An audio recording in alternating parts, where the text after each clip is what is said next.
আলহামদুলিল্লাহি রাব্বিল মাশরিকাইনি ওয়া রাব্বিল মাগরিবাইন আল্লাযী খালাকা কুল্লা শাইইন যাওজাইন ওয়া আওজাবা আলাইনা লিইহসানা বিল ওয়ালিদাইন ওয়া নাশহাদু আল্লা ইলাহা ইল্লাল্লাহু ওয়াহদাহু লা শারীকা লাহু واشهد ان محمدا عبده ورسوله سيد الكونين صلى الله عليه وعلى اله واصحابه واتباعه اجمعين ليلا ونهارا في الطرفين فقد قال الله تعالى في كلامه المجيد وبرهانه التوحيد এবার পড়েন আউযু বিল্লাহি মিনাশ শাইতানির রাজিম বিসমিল্লাহির রহমানির রহিম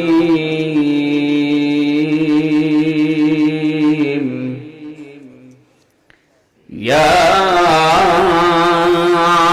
أيها الذين آمنوا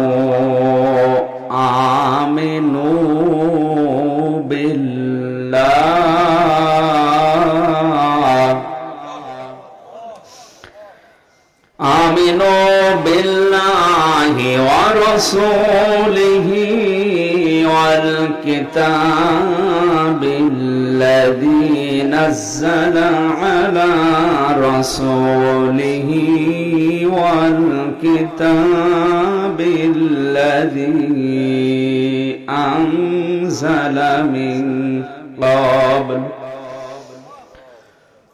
ومن يكفر بالله وملائكته وكتبه ورسله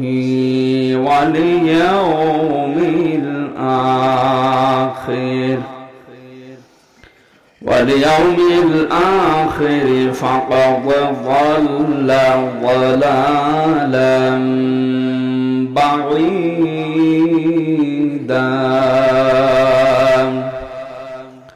صدقت يا ربنا عن عباس رضي الله تعالى عنه قال قال النبي صلى الله عليه وسلم من ذاق طعم الإيمان من رضي بالله ربا وبالإسلام دينا وبمحمد رسول الله صلى الله عليه وسلم نبيا ورسولا رواه مسلم وما زادهم إلا إيمانا وتسليما اللهم صل على محمد وأنزله المقعد المقرب عندك يوم القيامة جزا الله عنا محمدا صلى الله عليه وسلم আমাদের প্রভু এক নবীর উম্মত জীবন বিধান এক ওই শিবানী কোরআন তবে কেন কেন হে মুসলমান এক করিয়াও আলহামদুলিল্লাহ।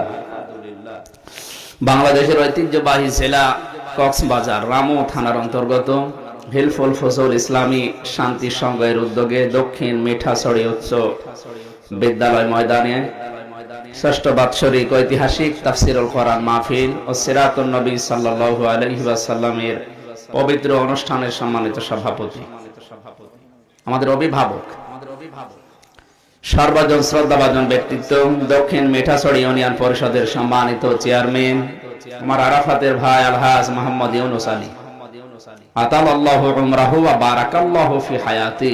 সকলে বলেন আমিন। ইউনুস একজন নবীর নাম। আমার মনে হয় ভুট্টো নামটা বাদ দিলে ভালো। এটা কেমন নাম না, এই নাম আর দেওয়ার দরকার নেই। ইউনুস আলী দরকার হয় শেষে জিহাদি লাগিয়ে দেবে, অথবা অন্য কোনো যদি বিশেষণ থাকে বংশের নাম দিয়ে দেবেন। ভোট্টো দেওয়ার আর দরকার নেই। প্রধান অতিথি মাননীয় জাতীয় সংসদ সদস্য, সংসদের সাইমম। বাংলাদেশে যত এমপি আছে সাইমম কি কিসের নাম জানেন? মরুভূমিতে যে ঝড় হয় ওই ঝড়ের নাম কি? সাইমম। উনি সংসদের সাইমম। আমার আরাফাতের ভাই আলহাজ সাইমম সরওয়ার কামাল এমপি। আতালাল্লাহু উমরাহু ওয়া বারাকাল্লাহু ফি হায়াতি। সকলে বলেন আমিন। বিশ্বনবী দোয়া করেছিলেন ওমরের জন্য, আবু সেহেলের জন্য। কপাল যার ভালো ছিল, দোয়া কবুল হয়েছে এবং জান্নাতের গ্যারান্টি পেয়ে দুনিয়া থেকে বিদায় নিয়েছে। আপনারা এতক্ষণ তার জীবনী শুনছিলেন। আল্লাহ রাব্বুল আলামিন তার এই দুইজন গোলামকে হযরত ওমরের মতো যেন বানিয়ে দেন। এতক্ষণ আসলে মূল কথা আপনারা শুনে ফেলেছেন। আমি লাইভ দেখছিলাম, গবেষণামূলক কথা বলছিলেন ভাই।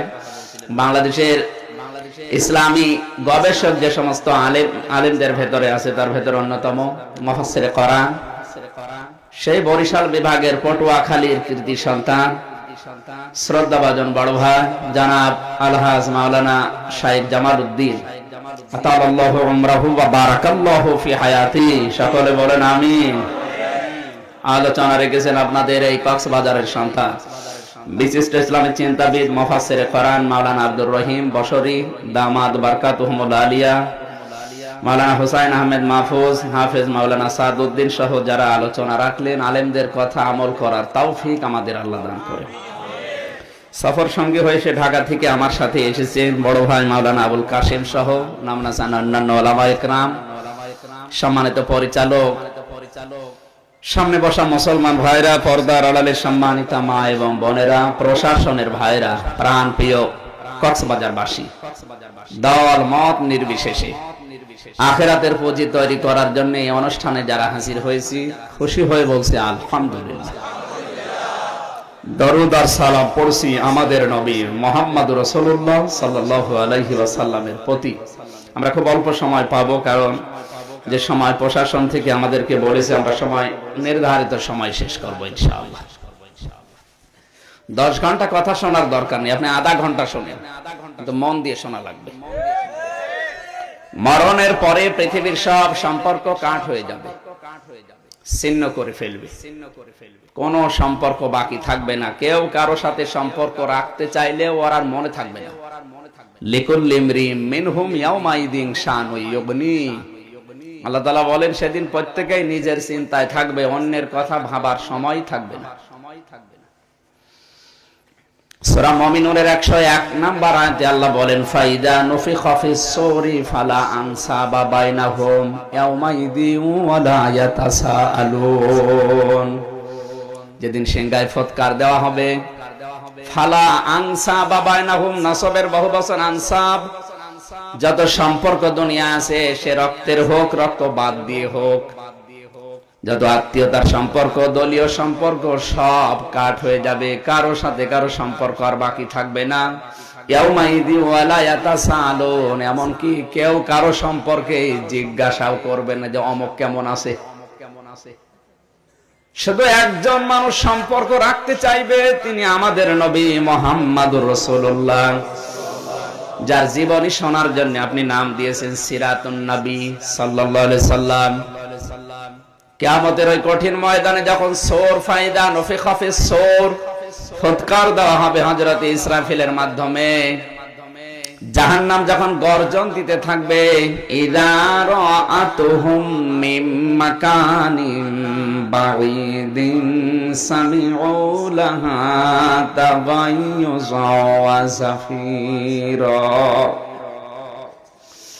জাহান্নামের এই চিৎকার শোনার পরে যত মানুষ, যত ফেরেশতা, নবীরা পর্যন্ত দিশেহারা হয়ে পড়বে।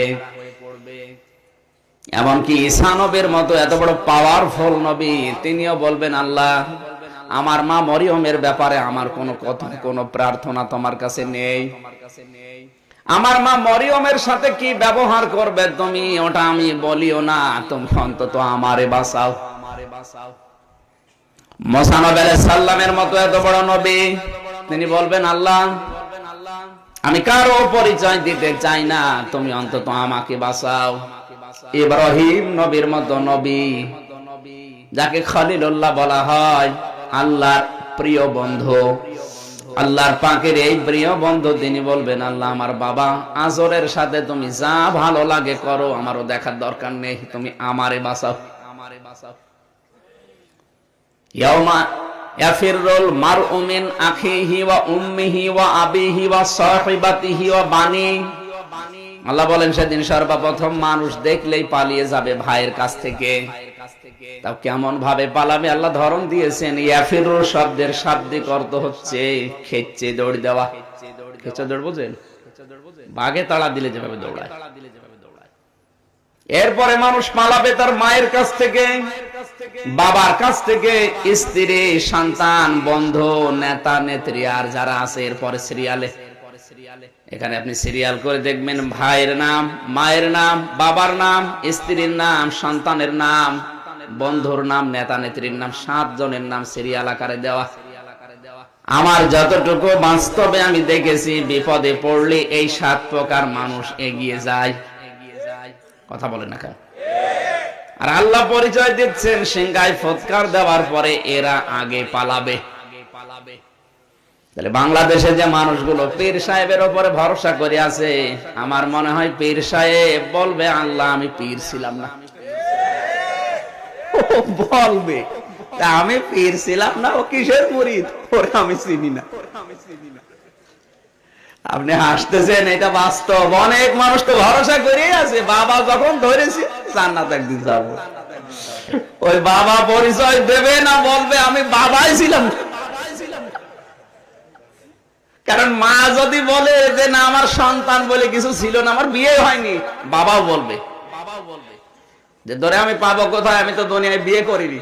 তাহলে পীর সাহেবও বলবে যে আমি পীর ছিলাম না। সুতরাং কারো ভরসা করে লাভ নেই, নিজে যতটুকু করছেন ওইটার উপর ভরসা করে। সবাই যখন পেরেশান, হঠাৎ করে একটা আওয়াজ আসবে রব্বি হাবলি ইয়া উম্মতি, তিনি বলবেন আল্লাহ তুমি আমাকে বাঁচাও। তিনি শুধু আওয়াজ দেবেন আল্লাহ তুমি আমার উম্মতকে বাঁচাও। সবার নজর যাবে ওইদিকে, তাকিয়ে দেখবে মুহাম্মদুর রাসূলুল্লাহ সাল্লাল্লাহু আলাইহি ওয়াসাল্লাম চাদর বিছিয়ে ডাক দিচ্ছেন আল্লাহ আমার উম্মতদেরকে এর ভেতরে দিয়ে দেন। কোন উম্মত? যারা বাবার ব্যবসা করে। না মানে এই এলাকায় বাবার ব্যবসা নেই? হ্যাঁ, এই জন্য উম্মত আপনাকে আগে হওয়া লাগবে।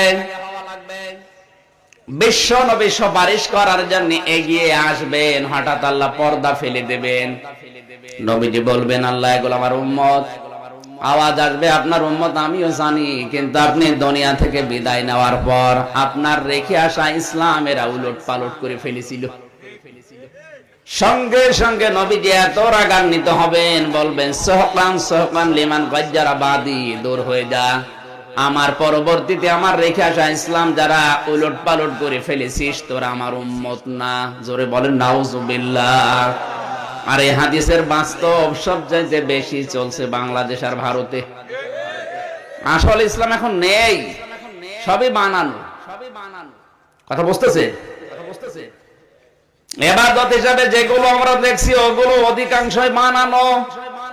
আল্লাহর নির্দেশ, রাসূলের নির্দেশিত পথ এগুলো আমরা পেলাম না, মানুষ বানিয়েছে অধিকাংশ গুলোর। বাবা যা বলে ওইটাকেই বিশ্বাস করে, ওইটাকেই ওই ইবাদত মনে করে। ইত্তাবিউ মা উনজিলা ইলাইকুম মির রাব্বিকুম ওয়া লা তাত্তাবিউ মিন দুনিহি আউলিয়া কলিলাম মা তাযাক্কারুন।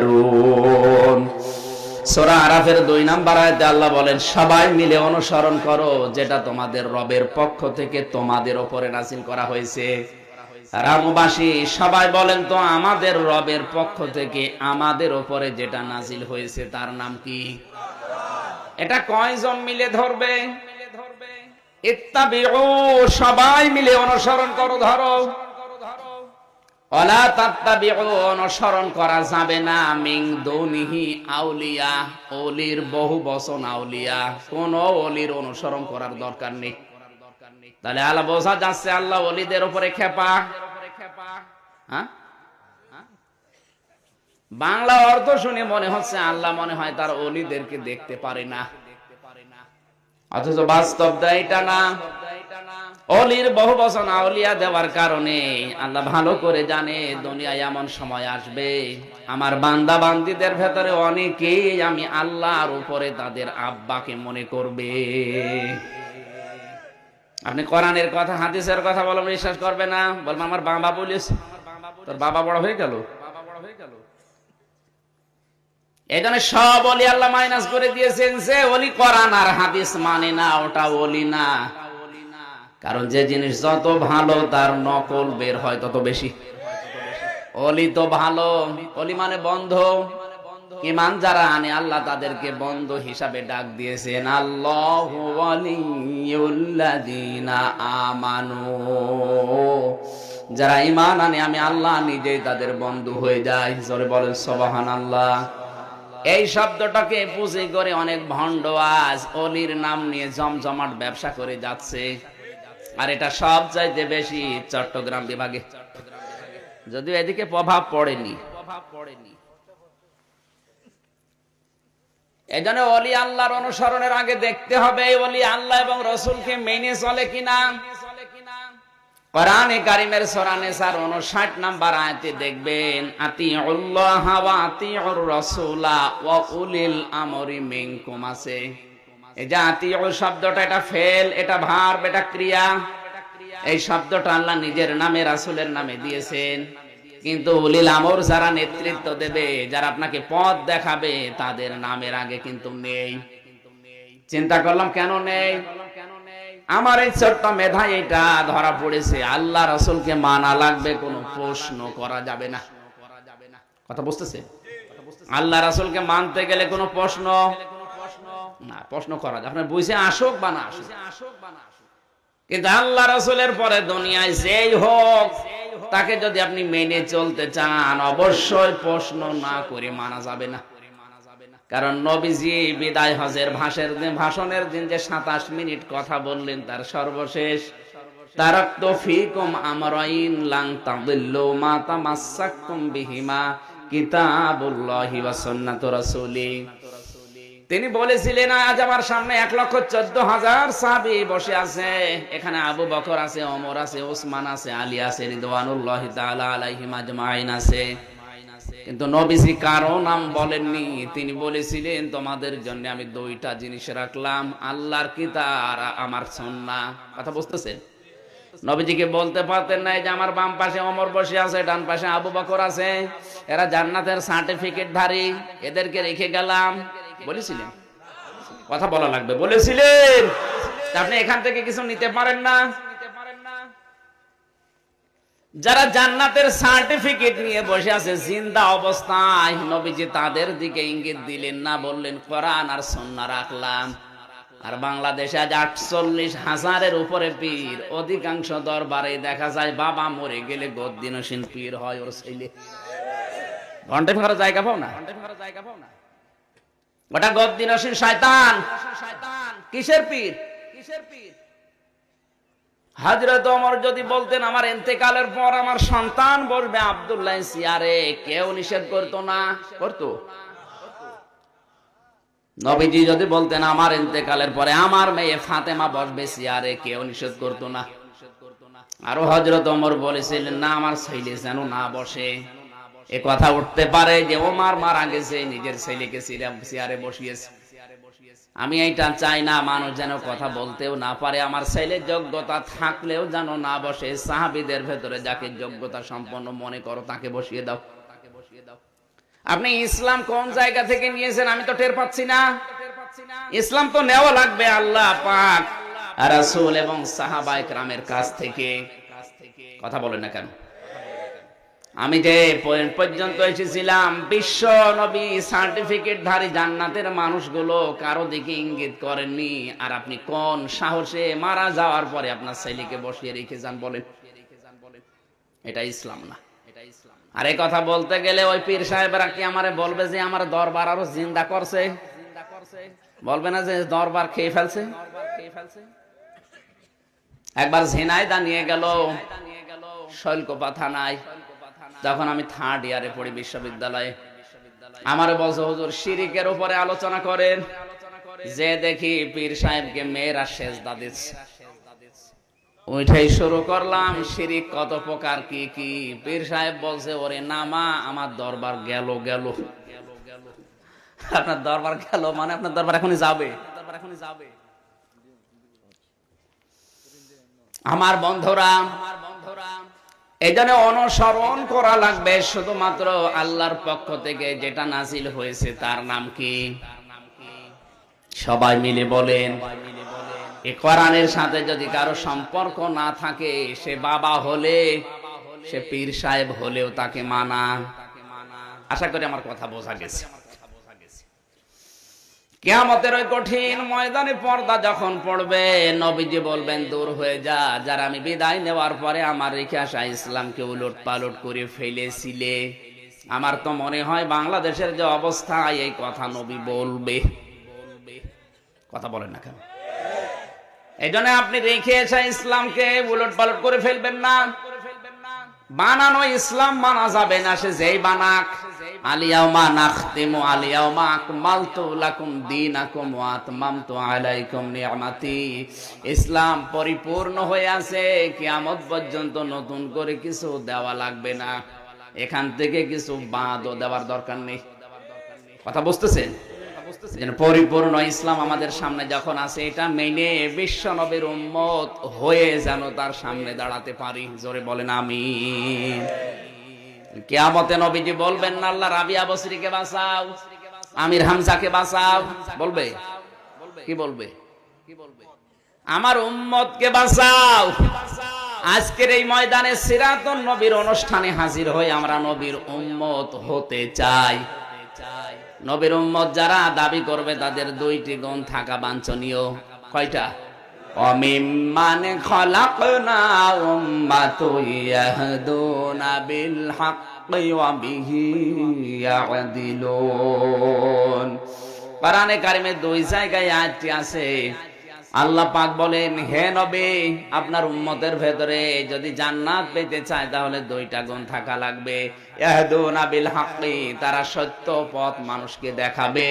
2 নম্বরে অবিহি ইয়াদিলুন, দুনিয়ায় তারা ন্যায় বিচার কায়েম করবে। আমরা যারা দায়িত্বে আছি উম্মতের, আমাদের উচিত হচ্ছে জীবন থাক আর যাক, সত্য পথ মানুষের সামনে উন্মুক্ত করে দেওয়া।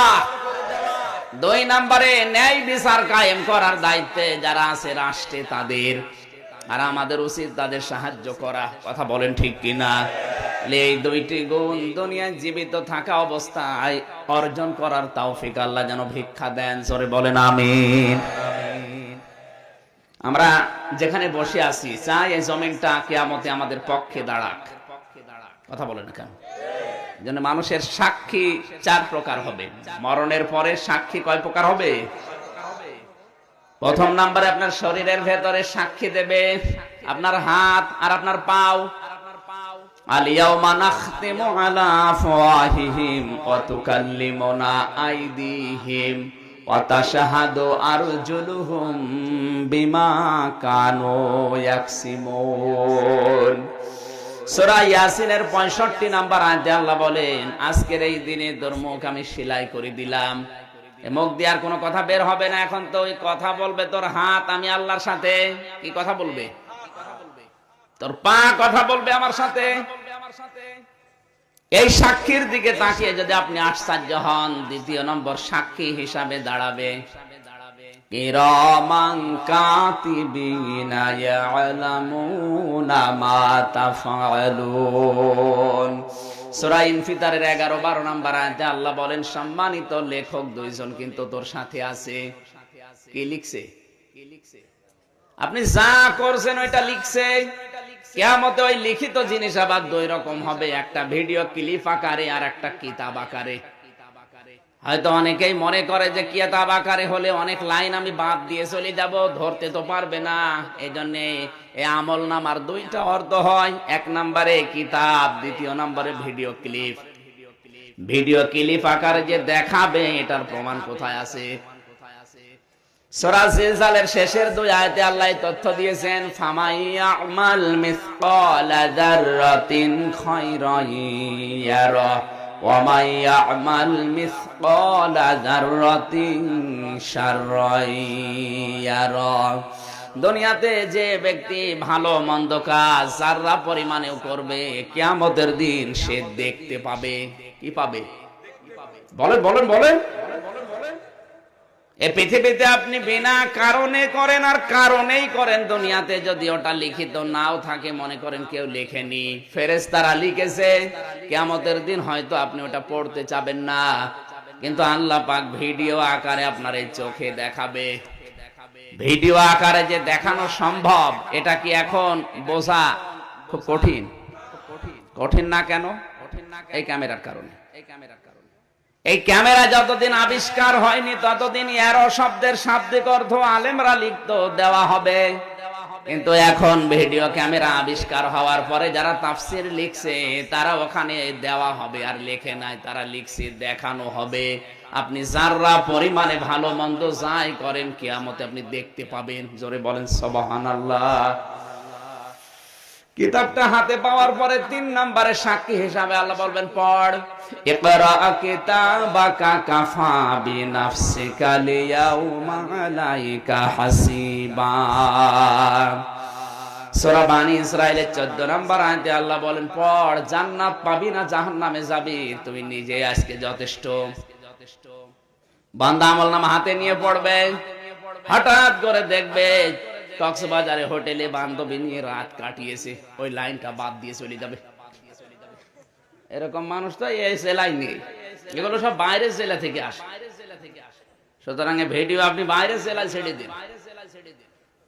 অবদিআল কিতাবু ফাতারাল মুজরিমিনা মুশফিকিনা মিম্মা ফিহি ওয়া ইয়াকুলুনা ইয়া ওয়াইলাতানা মা লিহাযাল কিতাব লা ইউগাদিরু সাগীরাতান ওয়ালা কাবীরাতান ইল্লা আহসাহা ওয়া ওয়াজাদু মা আমিলু হাদিরা ওয়ালা ইয়াজলিমু রাব্বুকা আহাদা। জোরে বলেন আল্লাহু আকবার। সূরা কাহফের 49 নম্বর আয়াতে আল্লাহ বলেন, যেদিন ওর কিতাব আমলনামা ওর সামনে আমি উপস্থিত করব, ওই লোকটা কিতাব দেখার পরে যারা মুজরিম হতাশ হয়ে পড়বে, চিন্তায় বিপদগ্রস্ত হয়ে পড়বে, তারা কিতাবের দিকে তাকিয়ে এই লাইনগুলোর দিকে একটা একটা করে যখন পড়তে আরম্ভ করবে, তখন চিন্তা করবে কেমন কিতাব, একটা ছোট বড় কোনো অপরাধ বাদ দেওয়া হয়নি, সব এখানে মওজুদ আছে। কিন্তু আল্লাহ কারো উপরে জুলুম করবেন না। জুলুম করবেন না তার অর্থ কি? 50 পৃষ্ঠা আপনার 50 বছরের হায়াতে লেখা ছিল, হঠাৎ পড়তে পড়তে এমন একটা লাইন আসবে যেটা পড়লে আপনি নিজেও লজ্জা পাচ্ছেন, ওই লাইনটা বাদ দিয়ে যদি পরের লাইনে চলে যান, কেউ যদি কিয়ামতের ময়দানে না বসে, যিনি আলিমুম বিযাতিস সুদূর, যিনি সূক্ষ্মদর্শী, উনি কিন্তু টের পাবে না, পাবে না? উনি টের পেয়ে বলবে, যারা এই যে লাইন কই, আপনি একটু নিজে নিজে বলেন তো, ওই লাইন যদি কিয়ামতে আল্লাহ ডবল করে আবার বলে এই লাইন পড়, আপনি যা করছেন ওইটা কি পড়তে পারবেন? কথা বললেন না কেন? ও যদি এখনই বলে না, ও তো ধরা খাবে। ধরা খাবে না? আপনি যদি এখনই বলেন যে না, আমি যাই 50 বছরে করেছি, পড়ার মতো না, তাহলে আপনার এই মুহূর্তে ওই কিতাব পাল্টাতে হবে। ওই জায়গায় এমন একটা কাজ করে নেকি লেখা লাগবে যেটা পড়া যায়। ফাউলাইকা ইউবাদদিলুল্লাহু সাইয়্যাতিহিম হাসানাত। কোন মানুষের অপরাধ যদি আমি আল্লাহ মাফ করে দেই, তাহলে ওই জায়গাটা ফাঁকা রাখি না, ওখানে আমি নেকি দিয়ে ভরাট করে দেই। সুতরাং আমল নামা কিয়ামতের সাক্ষী হিসাবে আসবে।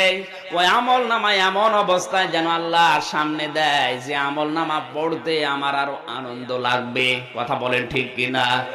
এখন ওই আমল নামাটা পরিবর্তন হওয়ার পদ্ধতি কি?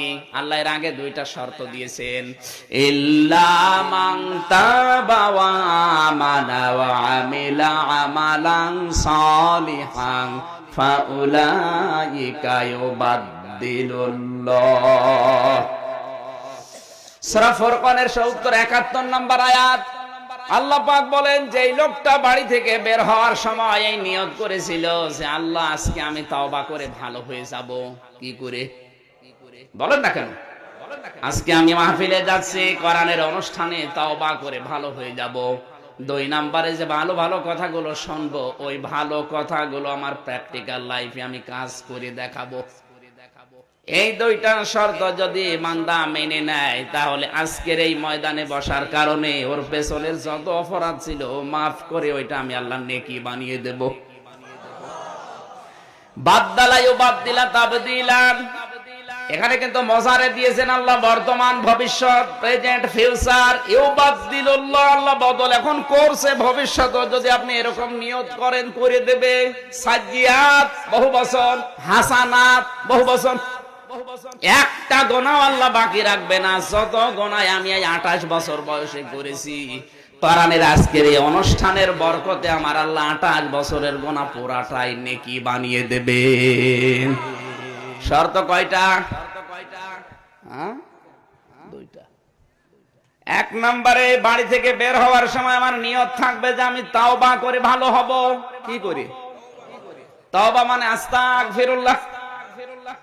ওটা তো তাওবার একটা বাক্য। কোন মানুষ যদি তাওবা করে ভালো হয়ে যাব এই নিয়ত করে বসে, তাহলে ৩টা শর্ত তাকে মানা লাগবে।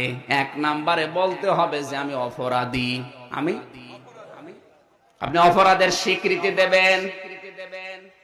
অথচ আজ বাংলাদেশের মানুষের নিয়ম পুরা উল্টা। হাতে নাতে ধরা পড়ার পরেও অপরাধ স্বীকার করে না। অপরাধের স্বীকৃতি দেওয়া লাগবে। কার কাছে দেবেন? অপরাধ করেছেন যার কাছে, স্বীকার করবেন তার কাছে। আপনি অপরাধ করলেন আমির হামজার কাছে, আর কাবার গিলাফ ধরে বলছেন আল্লাহ আমারে মাফ করেন, কিয়ামতের আগে মাফ হবে না। কারণ আপনি তো আল্লাহর কাছে অপরাধ করেননি, করেছেন আমার কাছে। আমার হক আপনি নষ্ট করেছেন, আমার অধিকার থেকে বঞ্চিত করেছেন।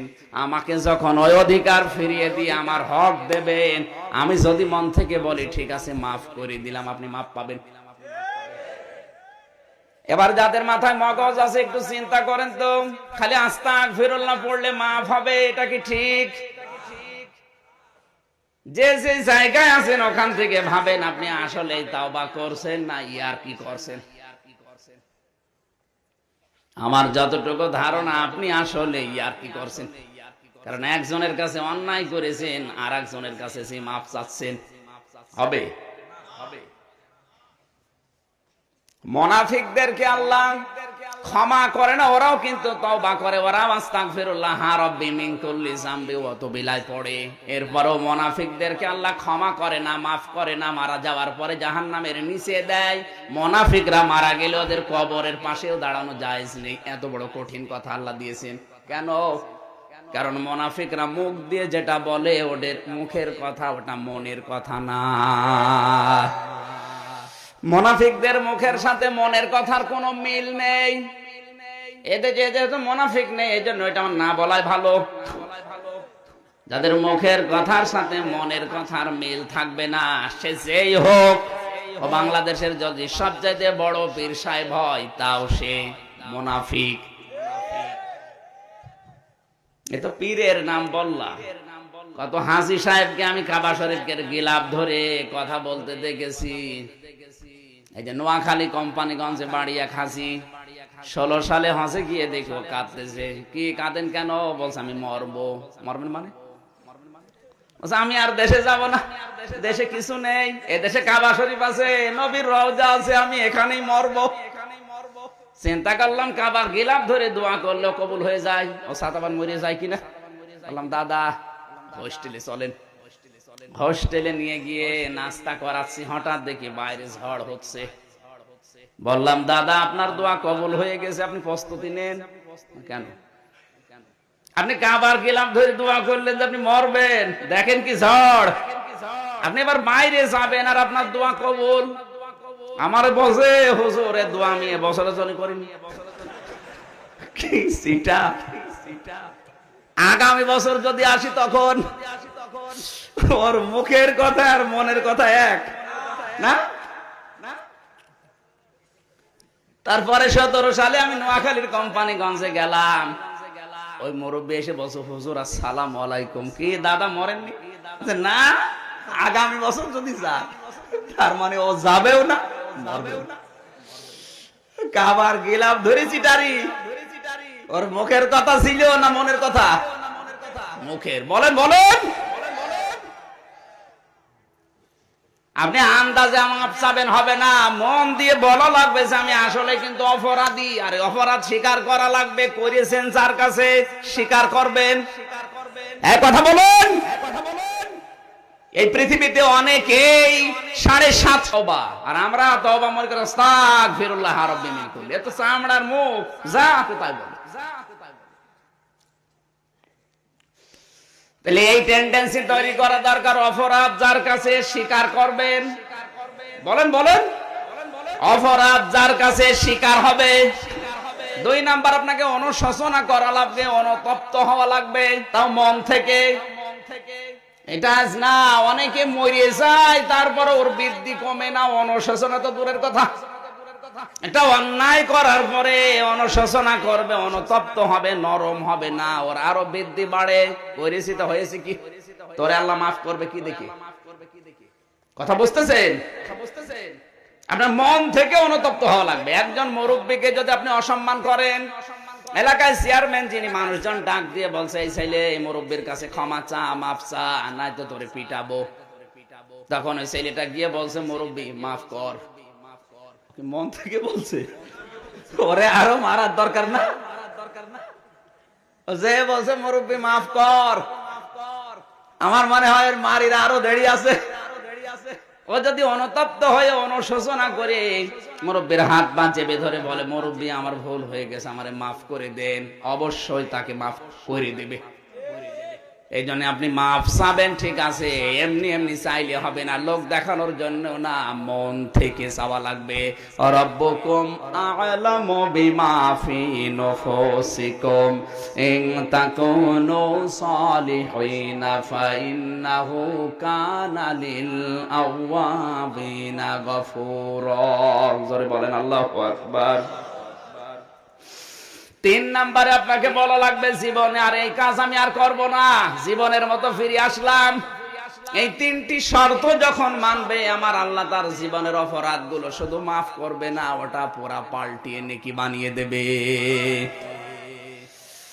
আমরা বাংলাদেশে বেশিরভাগ সরা সমারের 53 নাম্বার আয়াতটা শুনি আর আনন্দ পাই। ওলিয়া ইবাদিয়াল্লাযীনা সারাফু আলা আনফুসিহিম লা তাকনাতু মির রাহমাতিল্লাহ ইন্নাল্লাহা ইয়াগফিরুয যুনুবা জামিআ ইন্নাহু হুয়াল গফুরুর রহিম। সূরা সমার 24 নম্বর পারার 3 নম্বর পৃষ্ঠার 11 নম্বর লাইনের 53 নম্বর আয়াতটা তাফসিরে ফি জিলালিল কোরআন সাইয়্যিদ কুতুব লিখেছেন।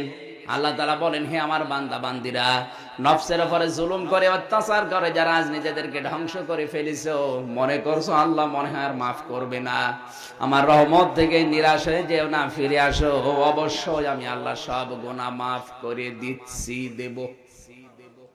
শব্দের দিকে খেয়াল করেন, ইয়াগফিরুয যুনুব, ইয়াগফির মজারে বর্তমান ভবিষ্যৎ প্রেজেন্ট ফিউচার, জামবুন এক বচন, যুনুব বহু বচন, এরপর আবার জামিআ। যদি আপনি সত্যি মন থেকে অনুশোচনা করে স্বীকৃতি দেওয়ার পরে ফিরে আসেন জীবনের মতো, তাহলে একটা গুনাহ আর রাখবেন, আল্লাহ সবই মাফ করে দেবে। কারণ আল্লাহর নাম গফুর এবং রহিম। এ পর্যন্ত আল্লাহ কিন্তু শেষ করেননি। আল্লাহ তাআলা বলেন, এই ক্ষমা পেতে হলে, কোন ক্ষমা? আপনারা কি ঘুমাচ্ছেন? এটা ক্লাস চলছে একটা, এই ক্ষমা পেতে হলে, আমি আবার বলছি কোন ক্ষমা? এই ক্ষমা কোন ক্ষমা? এই যে জীবনের সব অপরাধ আল্লাহ মাফ করে দেবে, এই ক্ষমা। শুধু মাফ করে দিয়ে এই জায়গাটা ফাঁকা রাখবে না, ওই জায়গাটা সাজ্জিয়াতিহিম হাসানাত নেকি দিয়ে পাল্টিয়ে দেবে। এবার বোঝা গেছে কোন ক্ষমা। এই ক্ষমা পেতে হলে পরবর্তী 54 নাম্বার আয়াতে আল্লাহ জবাব দিচ্ছেন, ওয়া আনিবু ইলা রাব্বিকুম ওয়া আসলিমু লাহু মিন ক্বাবলি আইয়াতিয়াকুমুল আযাবু সুম্মা লা তুনসারুন। আল্লাহ পাক বলেন এই ক্ষমা পেতে হলে দুইটা শর্ত মানা লাগবে আর একটা সময় মেনটেন করা লাগবে। দুইটা সময় কে কে? দুইটা শর্ত হচ্ছে, এক নম্বরে আনিবু ইলা রাব্বিকুম, তোকে তোর রবের দিকে ফিরে আসা লাগবে। দুই নম্বরে আসলিমু লাহু মিন ক্বাবলি, আল্লাহর বিধান জানার পরে আত্মসমর্পণ করা লাগবে, সারেন্ডার করা লাগবে। এই দুইটা শর্ত কখন মানবে?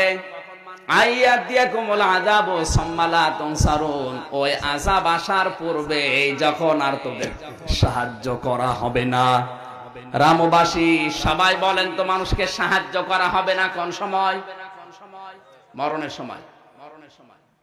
যত বড় আল্লাহর ওলি দাবি করেন দুনিয়ায়, অনেকেই হয়তো নাম শুনে সাহায্যের জন্য আসবে, সাহায্য করা হবে না মানুষদেরকে কোন সময়? মরণ। বলেন বলেন। আর মরণ আসবে তো 41 সালে না। মানে আপনি কোন আশায় বসে আছেন? কার উপর ভরসা করে আছেন? বলেন। আপনি যে টার্গেট দেন, আপনি বসে আছেন, দাঁড়াবেন, সে গ্যারান্টি আপনার হাতে নেই। সুতরাং সাহায্য করা হবে না কোন সময়? আর মৃত্যু আসবে কখন? এই বিশ্বাস যাদের আছে তারা এই মুহূর্তে ফিরে আসা লাগবে। বাড়ি যেয়ে ফেরবো না, বাড়ি যাওয়া পর্যন্ত গ্যারান্টি নেই। এক্ষুনি। কখন? বলেন। এক্ষুনি। আল্লাহর দিকে এই মুহূর্তে ফিরে আসা লাগবে। আর আল্লাহর দিকে ফেরা অত সহজ না, অনেকেই পিছু টান দেবে। কথা বুঝতেছে? এই যে নাসিরউদ্দিন মেম্বার যদি এই মুহূর্তে উনি তাওবা করে, এই তাওবা, এই ক্ষমা পেতে চায়, উনি এখনই যদি বলে আমি আল্লাহর দিকে ফিরে আসলাম, ওনার 3.5 হাত বডির ভেতরে এই মুহূর্ত থেকে ইসলাম চলে আসবে। ওনার মাথার চুলের যে কাটিং হবে 3 প্রকারের, এক প্রকার।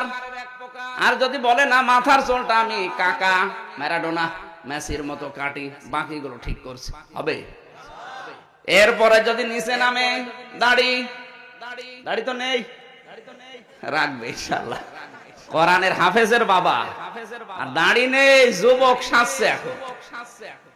যারা দাড়ি কাটে তাদের দুইটা ক্ষতি হয়। এক নম্বরে তাদের এই ত্বক নষ্ট হয়ে যায়, 2 নম্বরে তাদের যৌন শক্তি হারিয়ে যায়। শেষে বউ চলে যাবে, তখন টের পাবে। ওনার যাবে না, উনি তো দাড়ি রাখবে। রাখবেন তো? আগামীতে যেন দাড়ি এসে দেখে আমার সাথে বড় বড় হয়ে গেছে। আমরা তো সার দিয়েও দাড়ি হয় না। আমার বংশে মনে হয় আমারই বড় দাড়ি, এর উপর আর কারো দাড়ি নেই। এই দাড়ির কারণে মানুষ বলে পিসকে হুজুর। আমি পিসকে।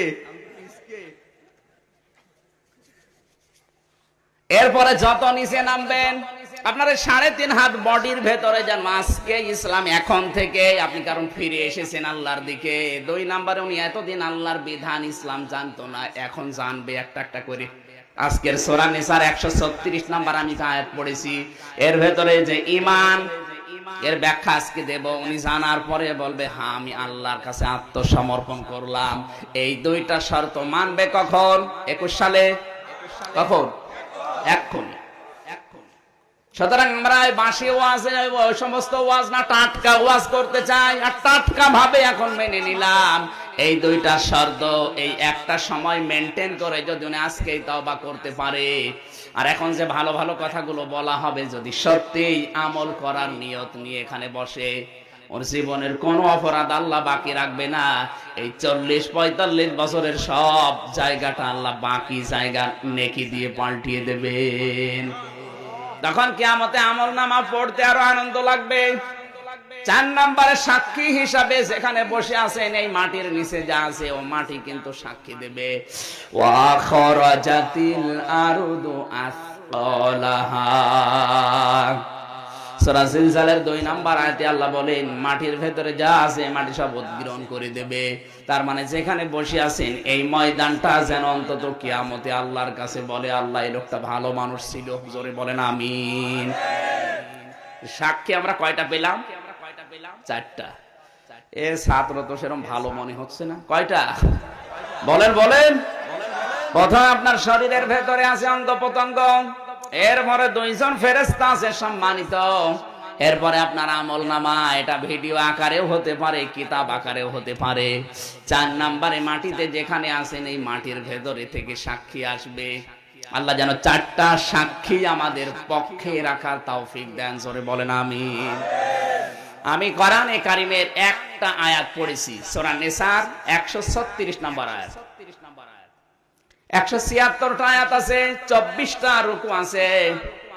মদিনায় নাযিল হয়েছে সূরা নিসা, মাত্র একটা কোরআনে কারিমের এই সূরার কমিক নাম্বার 4। আয়াত নাম্বার কত?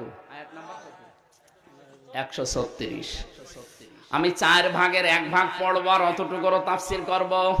জবান খুলে কোরআনের শোনালে আয়াত একবার পড়েন। আউযু বিল্লাহি মিনাশ শাইতানির রাজিম। বিসমিল্লাহির রহমানির রহিম।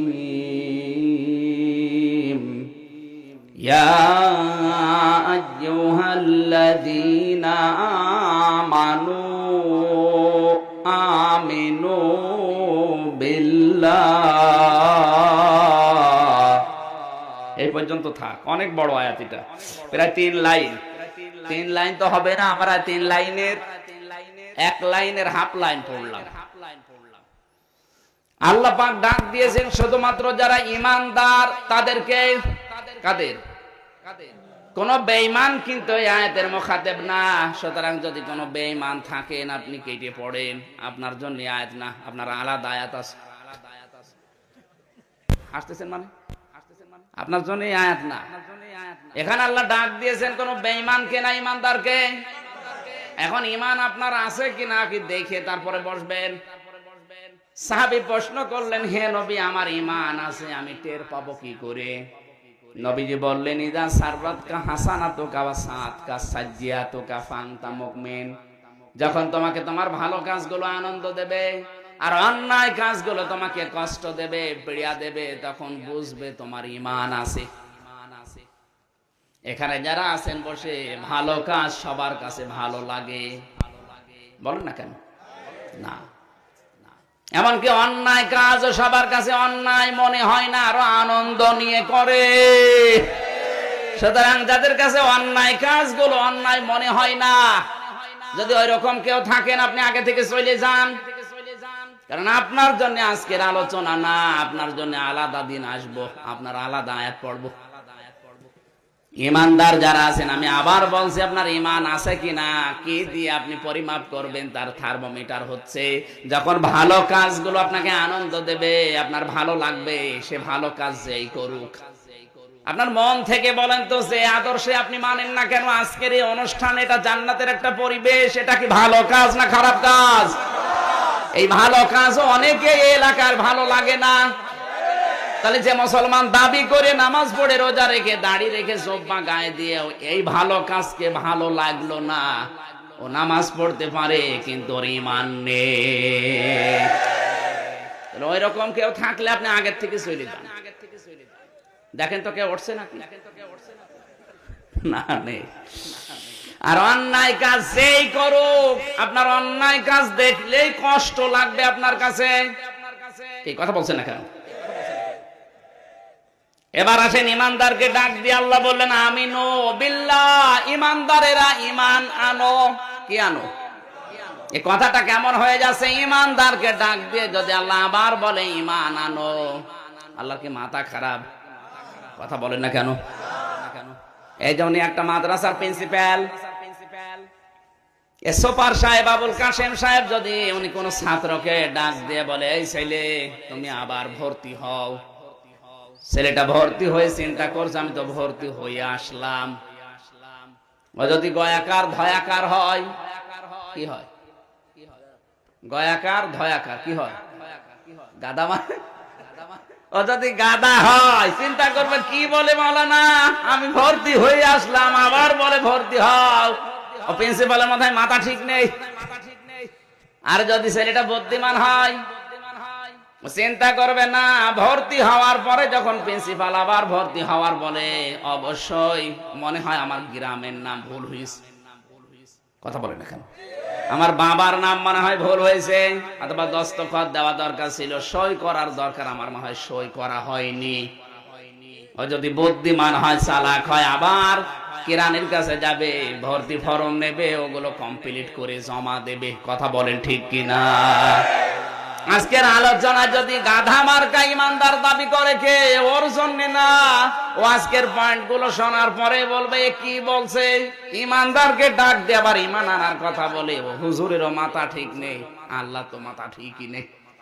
কিন্তু যদি বুদ্ধিমান হয় চিন্তা করবে না, আমি সে ইমান এনেছি, মনে হয় আমার বাবার নাম ইমানে ঠিক নেই, গ্রামের নাম মনে হয় ওঠেনি, অথবা মনে হয় সই করা হয়নি, ওগুলো আবার করার দরকার আছে না নেই?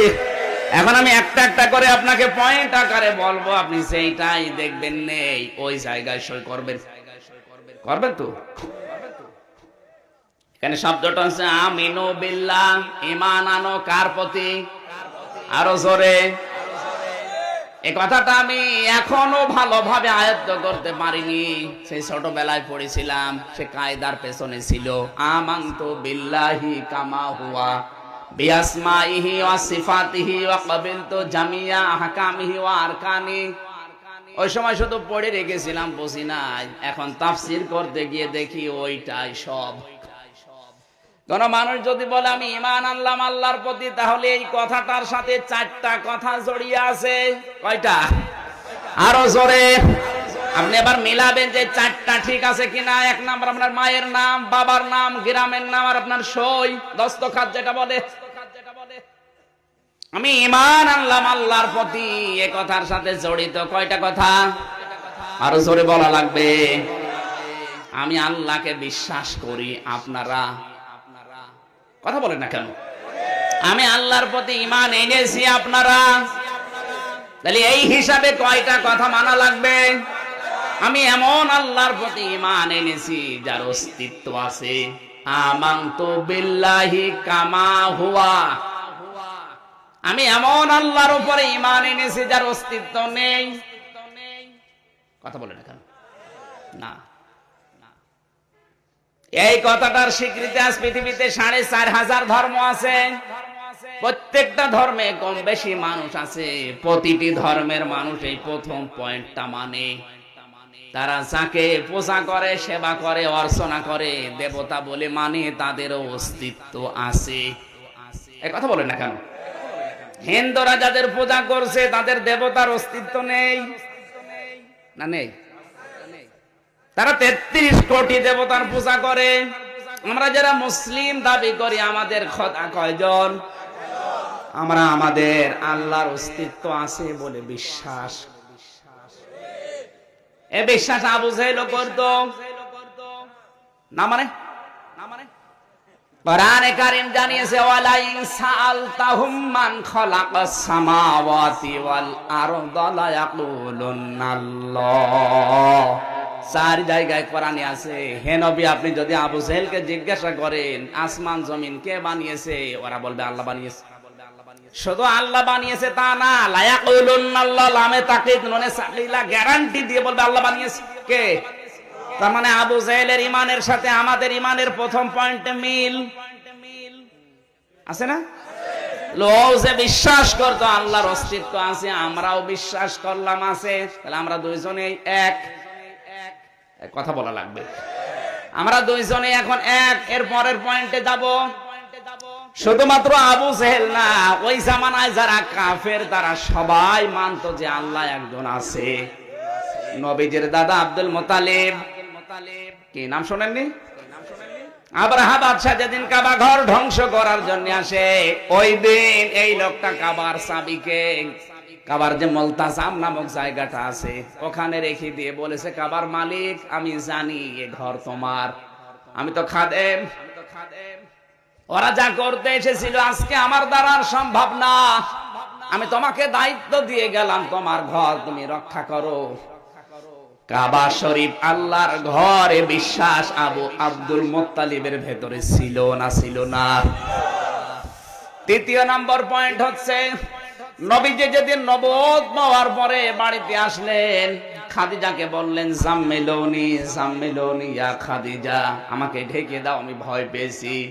হযরতে খাদিজা নবীর গায়ে কম্বল চাদর বা যা দিয়ে মুড়িয়ে দেওয়ার পরে তিনি বলেছিলেন আল্লাহি লা ইউখজিকাল্লাহু আবাদান। খেয়াল করেন শব্দের দিকে। হযরতে খাদিজা ওই সময় কি মুসলমান না মুশরিক? বলেন না কেন? কারণ তিনি এখনো ঈমানের দাওয়াতই পাননি। খাদিজাতুল কুবরা ওই সময় বলেছেন কাল্লা, কখনো না, আল্লাহি আল্লাহর কসম, লা ইউখজিকাল্লাহু আবাদান, কখনোই আল্লাহ আপনাকে অপমান অপদস্থ করতে পারে না। এতটুকু বাক্যের ভেতরে খাদিজা আল্লাহর নাম বলছে কয়বার? বলেন না কেন? উনি কি মুসলমান না মুশরিক? একজন মুশরিকা মহিলা কসম দেওয়ার সময় আল্লাহর নাম একটা বাক্যে বলছে 2 বার। আর বাংলাদেশে অনেক নামধারী মুসলমান কসম দেওয়ার সময় আল্লাহর নাম দেয় না, দেয় খাজা বাবার নাম। কেউ দরগার নামে কসম দেয়, কেউ দুর্গার নামে দেয়, কেউ মসজিদের নামে দেয়, কেউ কোরআন শরীফে হাত দিয়ে দেয়।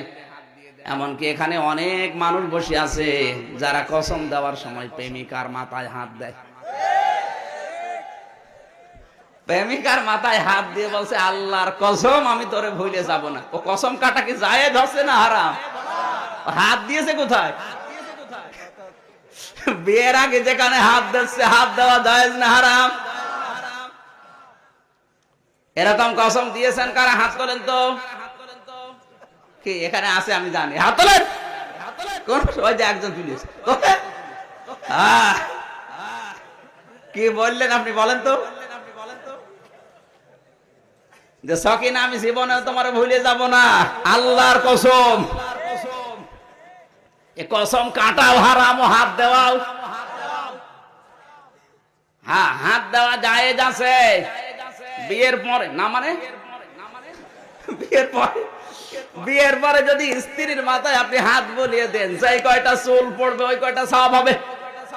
এই জন্য মেয়েদের উচিত বিয়ের পরে মাথার এই চুল স্বামীর সামনে যখন থাকবে তখন যেন বের করে রাখে, আর বাইরে যখন থাকবে তখন অন্তত চুল ঢেকে রাখা লাগবে। এটা পর্দার ভেতরে পড়বে, ফরজ। মেয়েদের শুধু মুখমণ্ডল, হাতের কবজি, পায়ের পাতা বাদ দিয়ে পুরা শরীর ঢেকে রাখা পর্দা, ফরজ। এটা কি? আমার আলোচনা ওদিকে না, আমি বোঝাচ্ছিলাম খাদিজাতুল কুবরা রাদিয়াল্লাহু তাআলা আনহা ওই সময় তিনি ঈমান আনেননি। কসম দিচ্ছেন কার নামে? আল্লাহ যদি নাই বিশ্বাস করবে একজন আছে, কসম দেবে কোন কারণে? তার মানে আমরা বুঝতে পারলাম ওই জামানায় যারা ছিল কাফেররাও আল্লাহ একজন আছে বিশ্বাস করতো না করতো না?